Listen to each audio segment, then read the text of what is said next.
Bharatiya Janata party బలపరిచిన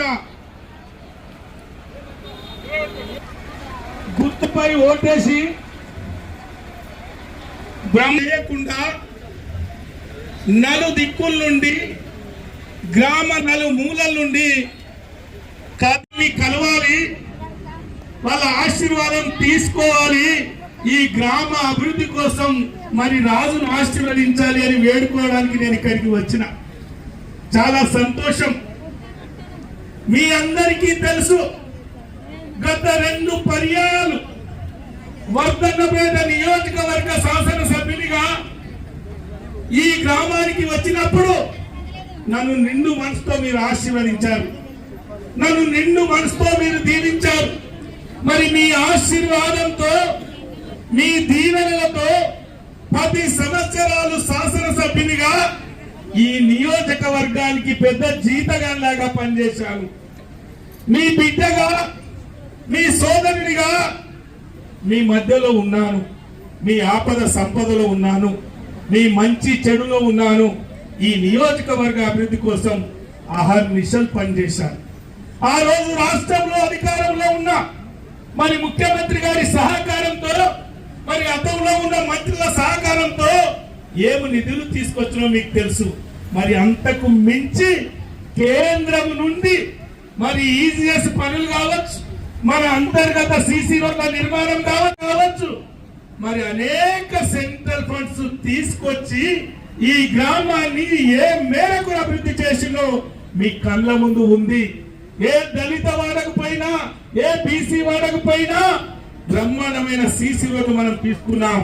ఇంకా 1,60,00,000 వెచ్చిస్తే ఈ గ్రామంలో ఒక్క రోడ్డు లేకుండా ఆ రోజు సిసి రోడ్డు కంప్లీట్ చేయాలనుకున్నాం. కొన్ని అనివార్య కారణాల వల్ల, మరి ఎన్నికల కోడ్ రావడం వల్ల మరి ఆ రోజు ఆ పనులు పూర్తి చేయలేకపోయినాం.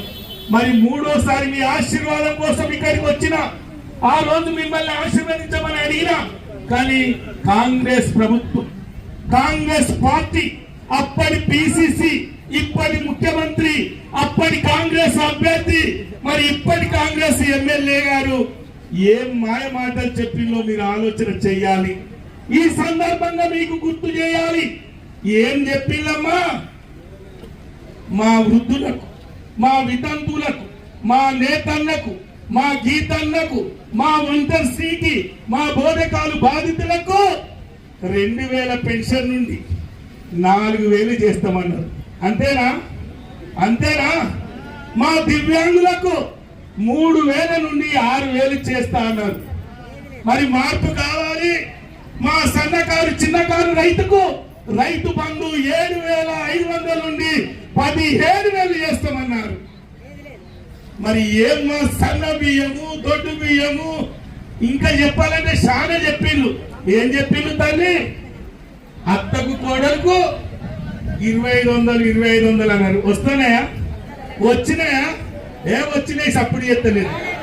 రాకపోతే మీరు గట్టిగా అన్నారా? వినబడతలే. మా ముసలికేమో 4,000 అన్నారు. అత్తకు కోడకు 2,500.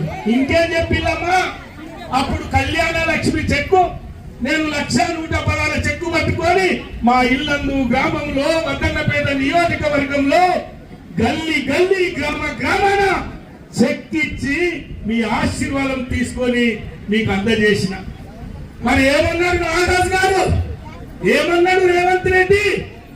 మేము అధికారంలోకి వస్తే 1,116లతో తులం బంగారం తెస్తానన్నారు. వచ్చిందా? షాదీ ముబారక్ వాళ్ళకి వచ్చిందా? గట్టిగా అంటలేరు. వచ్చినట్టే ఉన్నది. ఈ బంగారం తులం చిన్నగా ఉంటుంది. మరి దాచి పెట్టిలా? ఏమైంది మరి మీ హామీలు? ఏమైంది మీ బ్రోకర్ ముచ్చట్లు? ఏమైంది మీ దొంగ ముచ్చట్లు? మార్పు పేరా ప్రజలకు మాయ మాటలు చెప్పి అధికారంలోకి వచ్చి 2 సంవత్సరాలు అయినా మీరిచ్చిన గ్యారెంటీలో ఏం అమలైందో ఒక్కసారి మీరు నెమరు వేసుకోవాలి. మేము బ్రహ్మాండమైన పాలన అందించినాం. 2 సంవత్సరాలుగా ఈ రాష్ట్రంలో పేద బడుగు బలైన వర్గాలను ఉద్దేశించినాం. అన్ని వర్గాల ఆనందంలో ఉన్నాయన్నారు. ఏమున్నాయి నాయన? ఏమున్నాయి? మీరు అధికారంలోకి వచ్చిన హైదరాబాద్ లో భూములు అమ్ముకోవడానికా? మీరు సంపాదించుకోవడానికా, మీ ఆస్తులు పెంచుకోవడానికా? ఆ రోజు బురద తల్లి మరి స్థానిక నాయకత్వం మీద, అప్పుడున్న ప్రజాప్రతినిధుల మీద బురద తల్లి మీరు అధికారంలోకి వచ్చారే, ఏం పని చేసింది ఇల్లందు గ్రామంలో?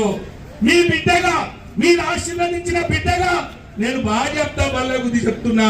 మీ చెరువు మరమ్మతు చేసిన, మీ శ్మశాన రోడ్డు మరమ్మతు చేసినాం, మరి అంతర్గత రోడ్ల నిర్మాణం చేపట్టారు, అంతర్గతంగా ఎన్ని కార్యక్రమాలు చేస్తాం మీ అందరికి తెలుసు. 2 సంవత్సరాల్లో తట్టెడు మట్టి పోసిందా? ఏమన్నా పని జరిగిందా? దయచేసి మా ఇల్లందు గ్రామ మహిళమ్మ తల్లులు, మా ఇల్లందు గ్రామ పుర ప్రముఖులు మీరు ఆలోచన చెయ్యాలి. ఒక్కసారి మోసం చేయడానికి మాయ మాటలు చెప్పి మనల్ని మోసం చేశారు, మన చెవులో పువ్వెట్టారు. మళ్ళోసారి మాయ మాటలు చెప్పి మోసం చేయడానికి మళ్ళీ ప్రయత్నం చేస్తున్నారు, మళ్ళీ తిరుగుతున్నారు. అయ్యా, నేను 10 సంవత్సరాల్లో ఇల్లందు గ్రామంకు ఎన్నిసార్లు వచ్చానో, ఎన్నిసార్లు ఆపద సంపదలో ఉన్నానో, ఎన్నిసార్లు మంచి చెడులో ఉన్నానో మీ అందరికీ తెలుసు. మీ బిడ్డగా నన్ను ఆ రోజు చూశారు. మరి 2 సంవత్సరాలు ఎన్నిసార్లు వచ్చిందే? ఎంతమంది ఆపదలో ఉన్నారు, ఏ కార్యక్రమంలో ఉన్నారు? దయచేసి మీకు చేతులెత్తి నేను నమస్కరిస్తున్నా. నా పనితనం మీరు చూసిండ్రు, నా పట్టుదల మీరు చూసిండ్రు. మీ బిడ్డగా ఈ నియోజకవర్గ అభివృద్ధితో పాటు మీ బిడ్డగా మీ గడప గడప తిరిగాను. మరి ఈ రోజు భారతీయ జనతా పార్టీ బలపరిచిన ఈ అభ్యర్థి, ఈ రాజు అరప రాజు గెలిస్తే బ్రహ్మాండమైన నిధులు తీసుకురావడానికి, డైరెక్ట్ కేంద్ర నిధులు తీసుకురావడానికి, డైరెక్ట్ మోడీ గారి దగ్గర నుండి నిధులు తీసుకురావడానికి, డైరెక్ట్ రాజ్యసభ సభ్యుల నుండి నిధులు తీసుకురావడానికి వేదిక పైన చాలా మంది పెద్దలు ఉన్నారు. ఈ గ్రామాన్ని అభివృద్ధి చేయాలి. ఈ గ్రామం నుండి ఒక మాజీ శాసనసభ్యులు ఉన్నారు. మరి ఈ సర్పంచ్ని గెలిపించుకొని మరి మోడీ గారి నాయకత్వంలో ఈ గ్రామాన్ని అన్ని విధాలుగా అభివృద్ధి చేసుకోవాలని ఒక సంకల్పంతో ఉన్నాం. దయచేసి మాయ మాటలకు మోసపోకండి. ఇవాళ ఆర్థిక బలంతో, ఇవాళ అంగ బలంతో, ఇవాళ అధికార బలంతో ఎవరైనా మాట్లాడితే బెదిరింపులు, ఏదో చేయాలని ప్రయత్నం చేస్తున్నారు. ఈ రోజు మేమున్నాం మీకు అండగా, మేమున్నాం మీకు అండగా. మీ 2 సంవత్సరాల పాలనలో ఈ ప్రజలు మోసపోయింది. ఈ 2 సంవత్సరాల పాలనలో ఈ రాష్ట్రం వెనక్కిపోయింది. మళ్ళీ వాళ్ళకు బుద్ధి చెప్పాలంటే లోకల్ బాడీస్ ఎన్నికల నుండి శ్రీకారం జరగాలి.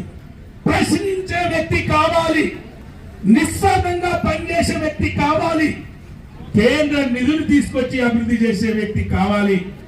ఒక చదువుకున్న వ్యక్తి, ఒక ఉత్సాహవంతుడు, ఒక యువకుడు, మరి స్వచ్ఛందంగా వారి కుటుంబ హిస్టరీ కూడా మీకు తెలుసు. వారి తాతగారు ఈ గ్రామానికి అన్ని విధాలుగా ఏం సేవ చేసిండో మీకు తెలుసు. దయచేసి మీరు నిండు మనసుతో ఆశీర్వదించాలి, మీరు నిండు మనసుతో దీవించాలి. 2 పర్యాయాలు మీరు నమ్మకంగా నాకు ఓటేస్తే మీకు పెద్ద జీతగాళ్ళగా నేను పనిచేశానని చెప్పాను.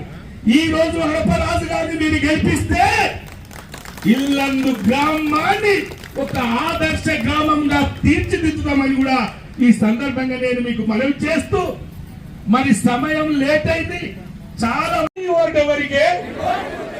తమ్మి నీ ఓటు ఎవరికే?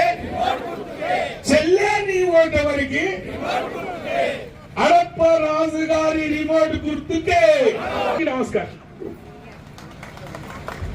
అందరికి.